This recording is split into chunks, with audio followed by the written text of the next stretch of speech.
যুক্তরাষ্ট্র ও ইসরায়েলের সঙ্গে টানা সংঘাতের মধ্যেও ইরানের বৈদেশিক মুদ্রা আয় থেমে নেই, বরং যুদ্ধ পরিস্থিতিতেই প্রতিদিন গড়ে প্রায় 13,90,00,000 আয় করছে দেশটি, যার পুরোটাই আসছে তেল খাত থেকে।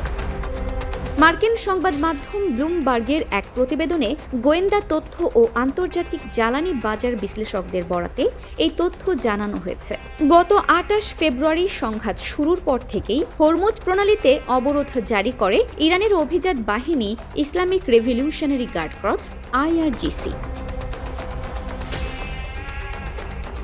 বিশ্ব জ্বালানি বাণিজ্যের অন্যতম গুরুত্বপূর্ণ এই জলপথ দিয়ে প্রতিদিন বৈশ্বিক তেল ও তরল গ্যাসবাহী জাহাজের প্রায় 20% চলাচল করে। এই পরিস্থিতিতে মধ্যপ্রাচ্যের অনেক তেল রপ্তানিকারক দেশ বিকল্প রুট খুঁজতে বাধ্য হয়েছে এবং কেউ কেউ উৎপাদনও কমিয়েছে। তবে এই সংকটকে সুযোগ হিসেবে কাজে লাগাচ্ছে ইরান। হরমুজ প্রণালী ব্যবহার করে নিয়মিতই আন্তর্জাতিক বাজারে যাচ্ছে দেশটির ইরানিয়ান লাইট তেল। বিভিন্ন সংস্থার তথ্য অনুযায়ী বর্তমানে ইরান থেকে প্রতিদিন গড়ে প্রায় 10,60,000 ব্যারেল তেল রপ্তানি হচ্ছে।